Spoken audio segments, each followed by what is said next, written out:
আছে। ডিজে বাপি তাই ভক্ত কি বললেন দয়াময়, যদি আমার মানব কুলে জন্ম না হয় তাহলে বৃন্দাবনের একটি গাভী মাতা করে দিও।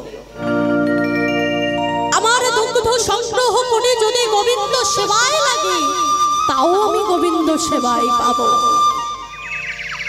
যদি বললেন আমার যদি পশু পাখি কুলেও যদি না জন্ম হয়, যদি আমার বৃক্ষ কুলে জন্ম হয় তাহলে এই বৃন্দাবনের একটি তুলসী বৃক্ষ করে দিও।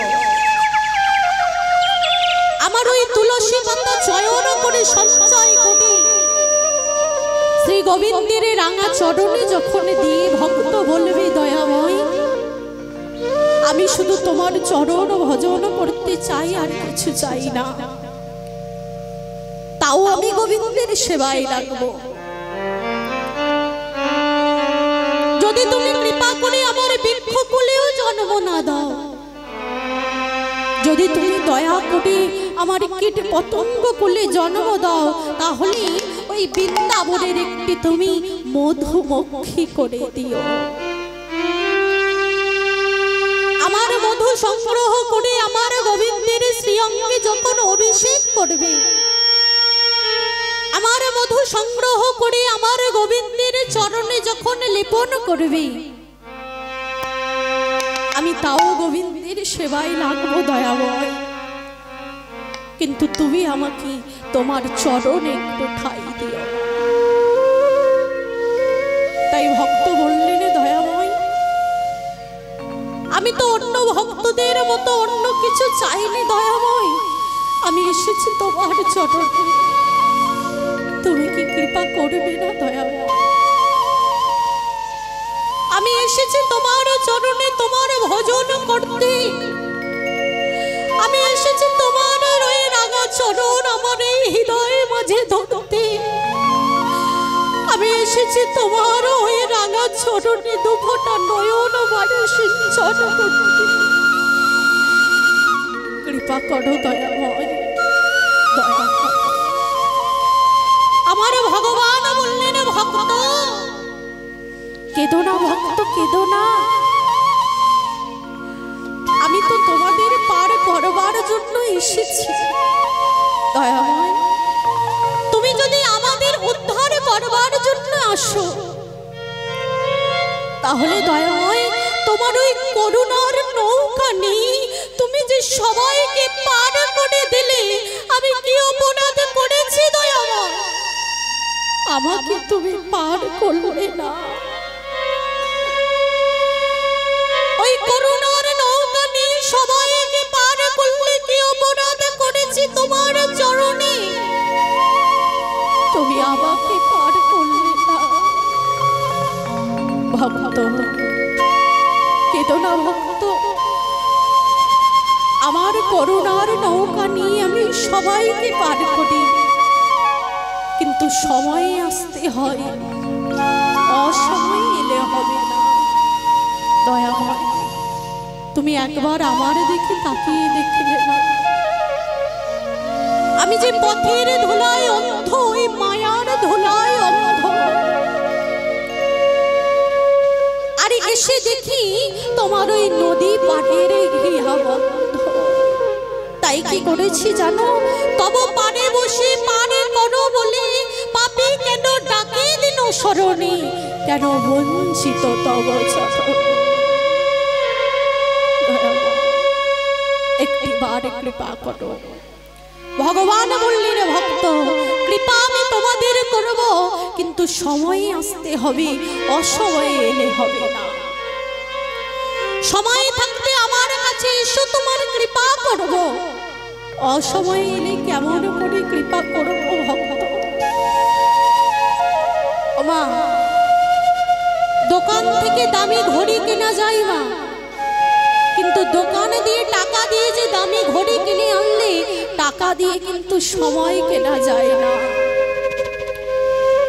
দোকানে থেকে দামি পালঙ্ক কেনা যায়, কিন্তু টাকা দিয়ে দোকান থেকে ঘুম কেনা যায় না।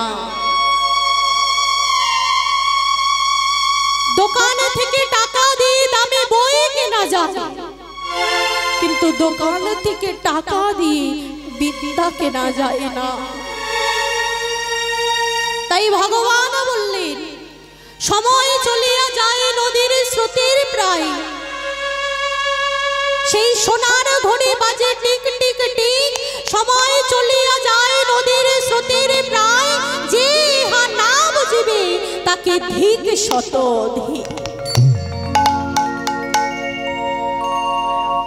তাই আজ আমার গৌর হরি ভক্তগণকে সঙ্গে নিয়ে সেই হরি নামের ডালি নিয়ে এসেছে। আর দেখছি আমার গৌর হরি কলি হতো জীব কেউ কৃষ্ণ নাম করে না, কলি হতো জীব কেউ হরি নাম করে না। তাই আমার গৌর হরি কি করেছে গো, ওই হরি নামের ডালিটা মাথায় নিয়ে জগজীবের দাঁড়িয়ে দাঁড়িয়ে গিয়ে ও হরি নাম শুরু করলে। তাই আমার গৌর হরি জগজীবের দাঁড়িয়ে দাঁড়িয়ে গিয়ে হরি নাম শুরু করলে। কেমন করি, ভজ শ্রী কৃষ্ণ কহ শ্রী কৃষ্ণ লহ শ্রী কৃষ্ণের নামে, ভজ শ্রী কৃষ্ণ লহ শ্রী কৃষ্ণ কহ শ্রী কৃষ্ণের নাম রে। ভজ শ্রী কৃষ্ণ কহ শ্রী কৃষ্ণ লহ শ্রী কৃষ্ণের নামে রে। ভজ শ্রী কৃষ্ণ লহ শ্রী কৃষ্ণ কহ শ্রী কৃষ্ণের নাম রে। যে জনা শ্রী কৃষ্ণ ভজে সে হয় আমার রে। যে জন শ্রী কৃষ্ণ ভজে তাই গৌর হরি সে হয় আমার প্রাণ রে। যে জন শ্রী কৃষ্ণ ভজে সে হয় আমার প্রাণ রে। ভজ শ্রী কৃষ্ণ লহ শ্রী কৃষ্ণ কহ শ্রী কৃষ্ণের নাম রে। ভজ শ্রী কৃষ্ণ লহ শ্রী কৃষ্ণ কহ শ্রী কৃষ্ণের নাম রে। তাই ভক্তগণে কি করছি, আজ গৌর হরির কথা মতো আজ ভক্তগণ গাইছে কেমন করে গো, ভজ গৌরাঙ্গ কহ গৌরাঙ্গ লহ গৌরাঙ্গের নামে রে। ভজ গৌরাঙ্গ লহ গৌরাঙ্গ কহ গৌরাঙ্গের নাম রে। ভজ গৌরাঙ্গ কহ গৌরাঙ্গ লহ গৌরাঙ্গের নামে রে। ভজ গৌরাঙ্গ লহ গৌরাঙ্গ কহ গৌরাঙ্গের নাম রে। যে জনা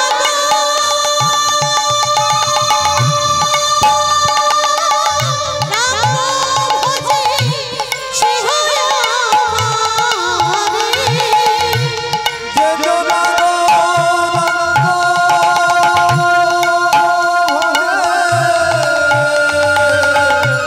সে হয় আমার প্রাণ রে। ভজ গৌরাঙ্গ কহ গৌরাঙ্গ লহ গৌরাঙ্গের নামে রে। ভজ গৌরাঙ্গ কহ গৌরাঙ্গ কহ গৌরাঙ্গের নাম রে। তাই ভক্তগণ হরি নাম করছি। আর গৌর হরি কি করলেন না, আজ আমার গৌর হরি মা শিষ্যমূর্তি তাই নিরজনে বসে বসে একটি স্বর্ণ পুতুল নিয়ে খেলা করছে। পুতুলটাকে কখনো কখনো ফুল্ল মালা দিয়ে সাজাচ্ছি, আর সেই পুতুলটা নিয়ে কখনো বক্ষ মাঝে জড়িয়ে ধরছে, আবার সেই পুতুলের বদনে বদন দিয়ে চুম্বন করছে। আর সেই পুতুলটাকে ধরে বলছে, ওরে পুতুল একটিবার আমার সাথে কথা বল। আজ গৌর হরির সেই বয়ঃসন্ধি দশা প্রাপ্ত হয়েছে তার এই অঙ্গ মাঝে। আর দেখছি যখন বয়ঃসন্ধি দশা প্রাপ্তি হয়েছে তার অঙ্গ মাঝে আমার গৌরহরির তাই ঈশ্বরপুরী গুরু হয়ে উপযুক্ত সময় রেখে আমার গৌরহরির কন্যা নাম প্রদান করলেন।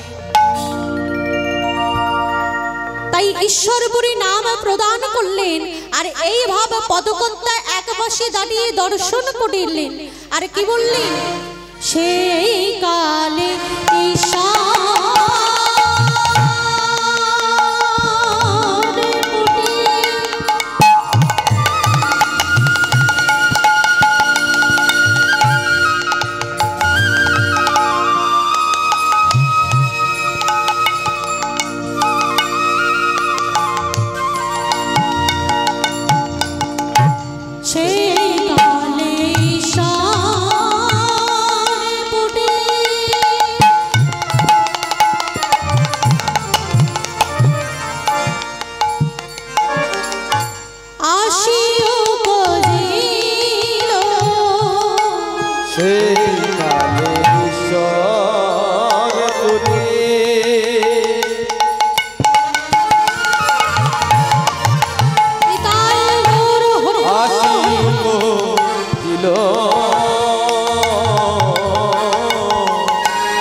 সেই মন্ত্রটি কি মা?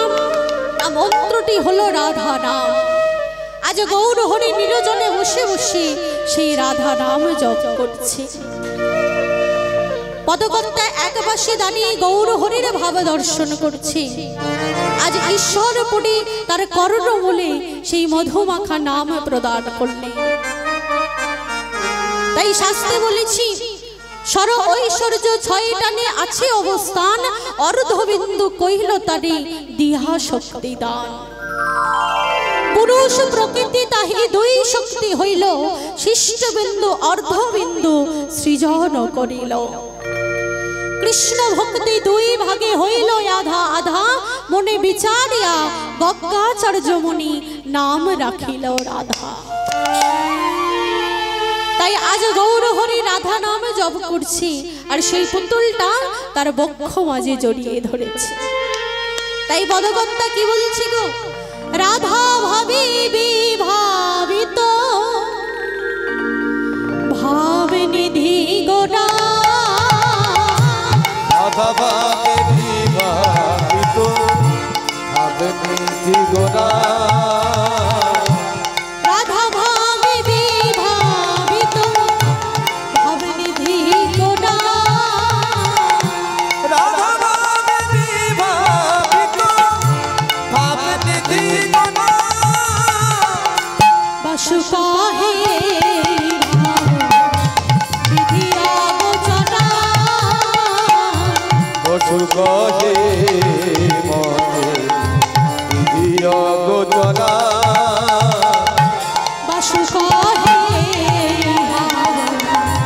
বিধি অগোচরা বসু কহে মতে বিধি অগোচরা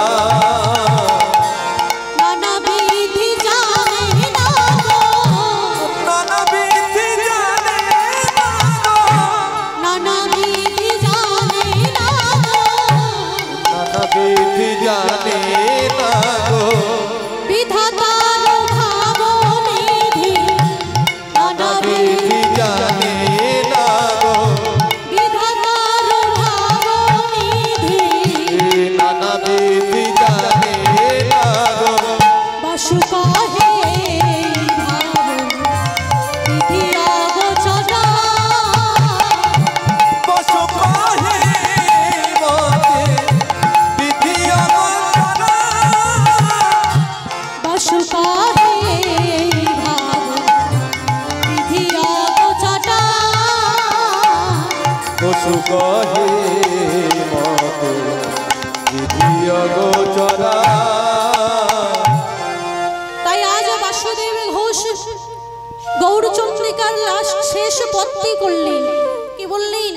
বাসুদেব ঘোষ কহে যাই রে লীলা পালাই যায় রে বাসুদেব ঘোষ কহে যায় রে লীলা বালাই যায় রে বাসুদেব ঘোষ কহে যাই রে লীলা পালাই যায় রে বাসুদেব ঘোষ কহে যায় রে লীলা বালাই যায় রে বাসুদেব ঘোষ কহে যায় রে লীলা বালাই যায় রে বাসুদেব ঘোষ কহে যায় রে লীলা বালাই যায় রে বাসুদেব ঘোষ কহে যায় রে লীলা বালাই যায় রে। তাই আজ ভক্তগণে কি করছি মা, সেই বৃন্দাবনের শোভাটি দর্শন করছি। আজ বৃন্দাবনের অপরূপ শোভা দর্শন করছি। বৃন্দাবনের আকাশ মধুর, বাতাস মধুর, পশু পাখি সবে মধুর। আজ বৃন্দাবনের সেই অপরূপ শোভা দর্শন করি। আজ পৌর্ণমাসী মা তার প্রিয় সখী বীরা বৃন্দাকে ডেকে বলছে, সখী শোন, সখী শোন, একবার আমার কাছে আয়, দেখবি আয় সেই বৃন্দাবনের আজ অপরূপ শোভা। তাই বৃন্দাবনে অপরূপ শোভা দর্শন করছি। আর প্রিয় সখী বীরা বৃন্দার কণ্ঠকানা জড়িয়ে ধরে বলছে, সখী দেখ, সখী দেখ, আজ বৃন্দাবনের শোভাটি দেখ। তাই কি বলছি গো, আজ শুভ দিনে বীরা বৃন্দা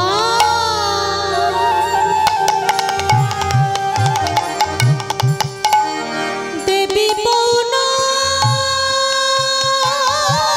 পৌর্ণমাসী শুভ দিনে বীরা বৃন্দা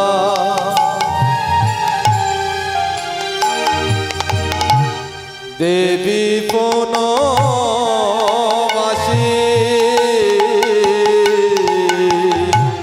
শুভ দিনে বীরা বৃন্দা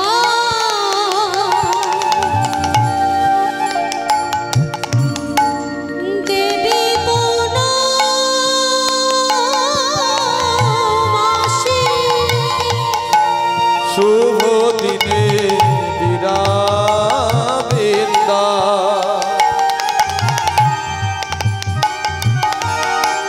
দেবী বনবাসী বলে অপূর্ব শোভা দেখে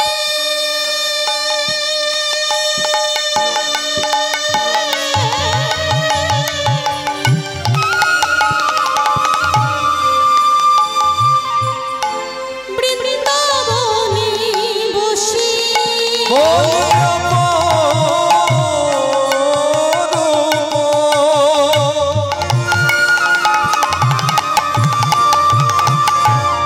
শোভা দেখে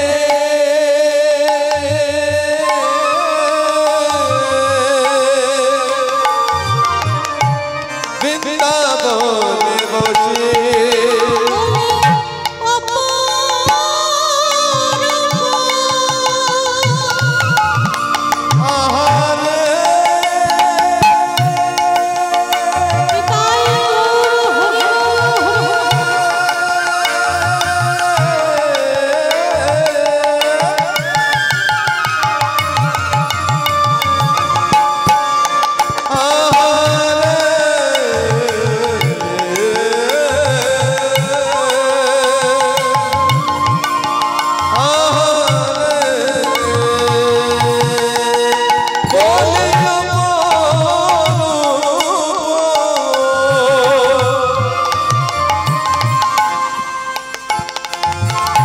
শোভা দেখে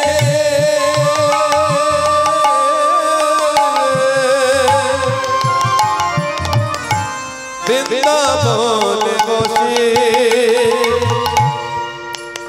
তোরা প্রাণ ভরে দেখে রে তোরা প্রাণ দেখে রে প্রাণ ভরে দেখে রে প্রাণ ভরে দেখে রে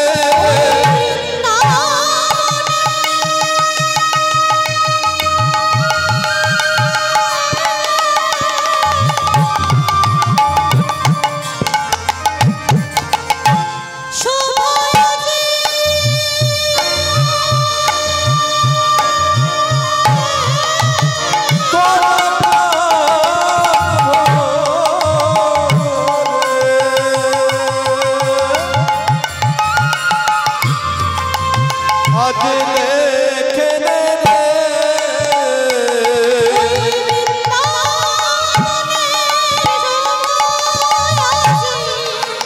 তোরা প্রাণ ভরে দেখে রে তোরা প্রাণ ভরে দেখে রে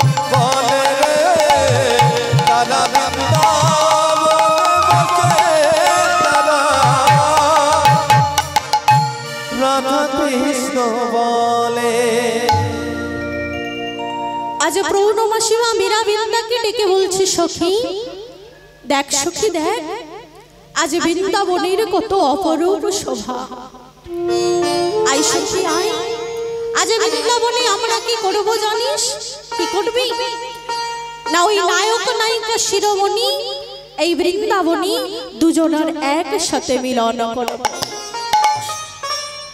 ওই শ্রীনন্দের নন্দন আর ভানুর নন্দিনী দুইজনাকে এই স্থানে মিলন ঘটাবো তাই প্রিয় সখী মীরা বৃন্দাকে ডেকে বলছে সখী চল সখী আজ আমরা দেখে আসি আজ আমার রাধা রানীর ভাবটা কেমন ও মা তাই পৌর্ণমাসী মা আমার চুপি চুপি সেই রাধা রানীর ভাব দর্শন করছি আজ রাধা রানী কি করছি না রাধা রানী নিরজনে বসে বসে একটি পুতুলকে মনের মতো করে সাজিয়েছে। তার অঙ্গের আভরণ পুতুলের অঙ্গে পরিয়ে দিয়েছে, তার গলায় গজবতীর হার পুতুলের গলে পরিয়ে দিয়েছে, শুধু তার মুখ থেকে একটি কথা শুনবে বলে। তাই আজ পৌর্ণমাসী বলছি সখী দেখ, সখী দেখ, আমার রাধারানীর ভাবটা একবার দর্শন করে দেখ। দেখছি আজ রাধারানী সখীগণদের নিয়ে সেই পুতুলকে নিয়ে খেলা করছে আর বলছে, ওরে সোনার পুতুল, একটিবার আমার সাথে কথা বল, তুই একটিবার আমার সাথে কথা বল। দেখ সখী দেখ, আমি তোকে কত সুন্দর করে সাজিয়েছি, আমার অঙ্গের যত গহনা আমি তোর অঙ্গে পরিয়ে দিয়েছি, আমার অঙ্গের ভূষণ আমি তোর অঙ্গে পরিয়ে দিয়েছি, শুধু তোর মুখ থেকে একটি কথা শুনবো বলে। একটিবার কথা বল। পুতুলটা নিয়ে বক্ষ মাঝে জড়িয়ে ধরে আমার রাধারানী বলছে, পুতুলটি যদি কথা বলো তোমায় খেতে দিব, যদি কথা বলো তোমায় খেতে দিব আমি, যদি কথা বলো তোমায় খেতে দিব, যদি কথা বলো তোমায় খেতে দিব আমি। ক্ষুধার সময় বয়ে গেল জানো না কি তুমি, আর ক্ষুধার সময় বয়ে যায় জানো না কি তুমি, ক্ষুধার সময় বয়ে গেল জানো না কি তুমি, আর ক্ষুধার সময় বয়ে যায় জানো না কি তুমি। একটিবার কথা বল, আর যদি তুই আমার সাথে কথা বলিস তাহলে তোকে পেট ভরে খেতে দেব। তাই কি বলছি গো, ক্ষুধার সময় বয়ে গেল জানো না কি তুমি, ক্ষুধার সময় বয়ে গেল জানো না কি তুমি, ক্ষুধার সময় বয়ে গেল জানো না কি তুমি, ক্ষুধার সময় বয়ে গেল জানো না কি তুমি। উদর পুরে খেতে দিব, উদর পুরে খেতে দিব, উদর পুরে খেতে দিব, আর উদর পুরে খেতে দিব, একটি কথা শুনলে পারি, উদর পুরে খেতে দিব, একটি কথা শুনলে পারি, উদর পুরে খেতে দিব। ক্ষুধার সময় বয়ে গেল জানো না কি তুমি, আর ক্ষুধার সময় বয়ে যায় জানো না কি তুমি, ক্ষুধার সময় বয়ে যায় জানো না কি তুমি। তাই পৌর্ণমাসী বলছে সখী একবার রাধারানীর দিকে তাকিয়ে দেয়। আজ রাধারানীর ভাব দর্শন করে আজ পৌর্ণমাসী বলছে সখীরি ওই দুইজনা আমরা এক স্থানে মিলন করব। তাই কি বলছে গো, আমরা দুজনা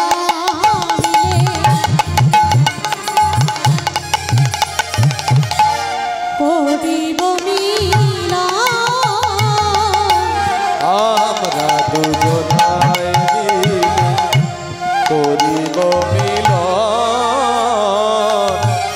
আমরা দুজনা করিব মিলন। শুনিবি না বৃন্দা দেবী, আর শুনিবিরা বৃন্দা দেবী, শুনিবি না বৃন্দা দেবী, আর শুনিবিরা বৃন্দা দেবী, হরষিত আমরা দুজনায় মিলে করিব মিলন, আমরা দুজনায় মিলে। তাই পৌর্ণমাসী কি বলছে সখী দেখ, সখী দেখ, ভক্ত ভগবানকে পাওয়ার জন্য কি না করে। আজ একটি সোনার পুতুল নিয়ে খেলছি, আজ ভগবান কি করবে মা, যদি সে প্রকৃত ভক্ত হয় তবে তার প্রাণ সেই ভগবানের প্রাণ কাঁদবে সেই ভক্তের জন্য। তার প্রমাণ হলো মাধব দাস। একদিন জগন্নাথ মাধব দাসকে বলছে, বন্ধু ও বন্ধু, জানো তো বন্ধু, আমার অনেক দিন ধরে কাঁঠাল খাওয়ার ইচ্ছা হচ্ছে। এখন মাধব দাস বলছে, বন্ধু আমি তো দিনহীন ভিখারি, আমি তোমাকে কেমন করে কাঁঠাল খেতে দেব? আমি তো নিজেই খেতে পাই না, আমি তোমাকে কেমন ভাবে খেতে দেব? বন্ধু বন্ধু তোমার চিন্তা কিসের? চলো বন্ধু চলো, ওই জমিদার বাবুর বাগানে গিয়ে আমরা কাঁঠাল পেরে আনবো। বন্ধু তুমি ভগবান হয়ে চুটি করবে? ও মা, এখন জগন্নাথ মাধবীর কণ্ঠখানা জড়িয়ে ধরে বলছে, বন্ধু তোমার ভয় কি? তোমার কাছে যে আমি খেতে চেয়েছি, তুমি আমার সাথে যাবে না বন্ধু? যাবো তো দয়াময়, যদি আমার নিজের সাধ্য থাকতো আমি তোমাকে খাওয়াতাম, কিন্তু আমি তো তোমাকে খাওয়াতে পারবো না দয়াময়, কারণ তুমি আমাকে একেবারে দরিদ্র করে পাঠিয়েছো।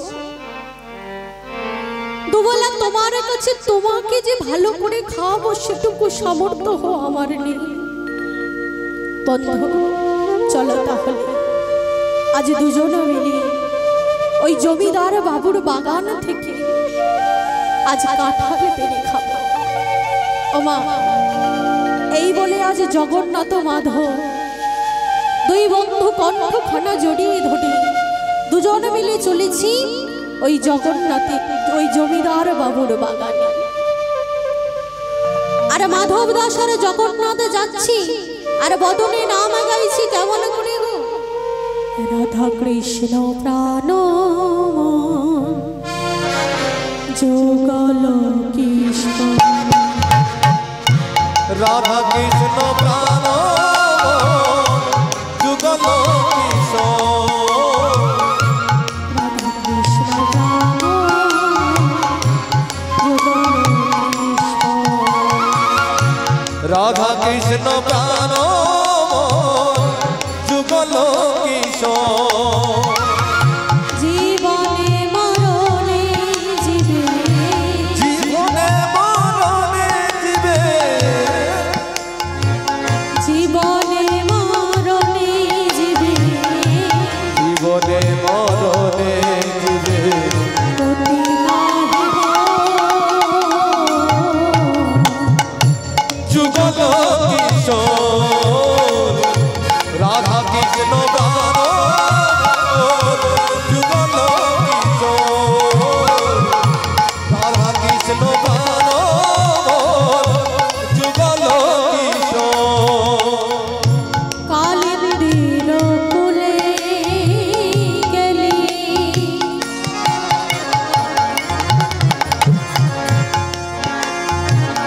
কদম বেড়ি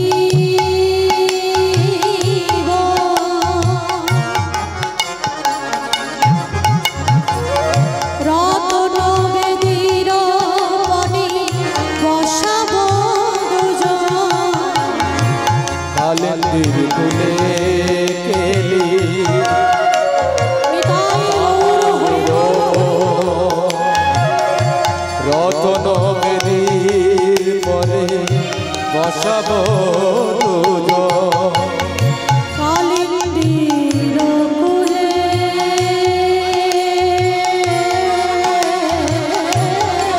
গেলি,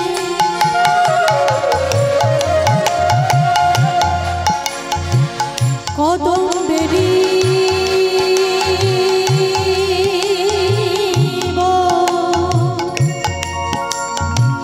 রতন বেদির বনে বসাব দুজন, কালিন্দির কুলে কেলি কামালের রতন বেদির পরে বসাব দুজন,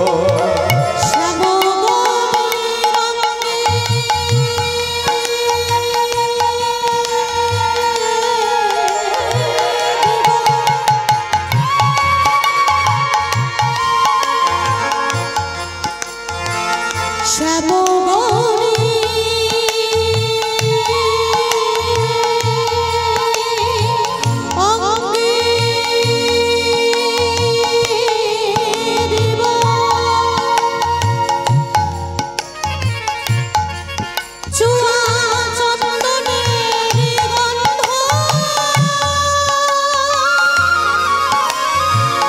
চামর ঢুলাব সদা শ্যামগৌরী অঙ্গে দিব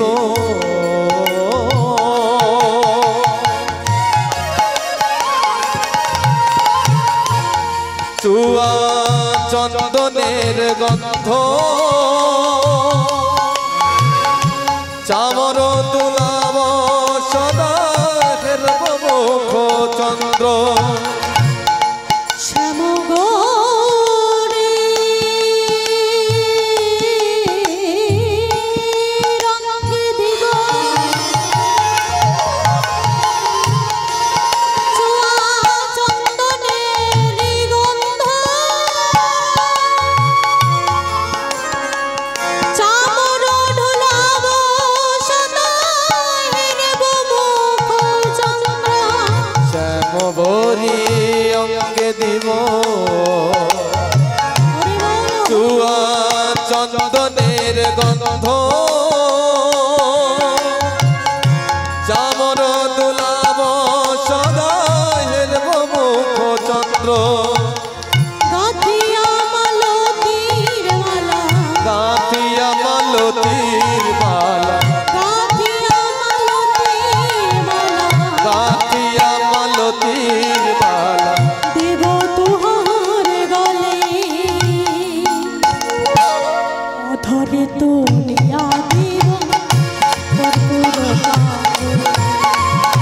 রাধা কৃষ্ণ প্রাণ যুগল কিশোর রাধা কৃষ্ণ প্রাণ যুগল কিশোর রাধা কৃষ্ণ প্রাণ যুগল কিশোর রাধা কৃষ্ণ প্রাণ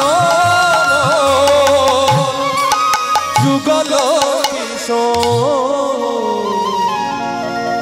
তাই আজ জগন্নাথ ও মাধব দুইজনা একসাথে সেই জমিদার বাবুর বাগানে গেলে। আজ জমিদার বাবুর বাগানে গিয়ে মাধব গাছের উপরে উঠেছে আর গাছে থেকে কাঁঠালটা পেরি জগন্নাথের দিকে দিয়ে বলছে, বন্ধু এবার তুমি কাঁঠালটা ধরো। ও মা, আর কাঁঠালটা যেই না পেরে জগন্নাথের দিকে দিয়েছি, জগন্নাথ ধরতে পারিনি, মাটিতে ধপ করে পড়ে গেল। আর যেই আওয়াজ শুনতে পেয়েছে, ওই জমিদার বাবুর বাগানে যত পান্ডা ছিল তারা ছুটতে ছুটতে এসেছে। আর সেই পান্ডাদের ছুটতে ছুটতে যখন আসছে, আজ জগন্নাথ ভয়ে ছুটে পালিয়ে গেল। সবাই মিলে মাধব দাসকে ধরলেন। মাধব, তোর এত বড় স্পর্ধা, এই গভীর নিশীতে ওই জগন্নাথ দেবের বাগানে, এই গভীর নিশীতে ওই জমিদারের বাগানে এসে কাঁঠাল চুরি করছিস? ওমা, দুটি করো জড়ো করে মাধব বলে উঠলেন, দয়াল, আমি কাঁঠাল চুরি করিনি গো। জগন্নাথ আমার কাছে কাঁঠাল খেতে চেয়েছিল। জগন্নাথ যে আমার কাছে কাঁঠাল খেতে চেয়েছিল, কিন্তু আমি যে দিনহীন ভিখারি, আমি কেমন করে কাঁঠাল দেব? আমি প্রভুকে কাঁঠাল খাওয়াতে পারিনি। সেই জন্য আমার বন্ধু বলেছে যে চলো ওই জমিদার বাবুর বাগানে কাঁঠাল আছে, বন্ধু দুজনা মিলে গিয়ে ওই জমিদার বাবুর বাগান থেকে আজ কাঁঠাল চুরি করে খাবো। আমি কাঁঠাল চুরি করতে আসি। ও মামা, আজ পান্ডাগণ বলে উঠলেন, মাধব তোর এত বড় স্পর্ধা, আমাদের মন্দিরের ভগবান জগন্নাথকে তুই চোর বলছিস? তোর এত বড় স্পর্ধা, এই কে আছিস? একটি বেত্রাঘাত নিয়ে আয়, আজ এই মাধবকে এই বেতের দ্বারা এ কি পাবো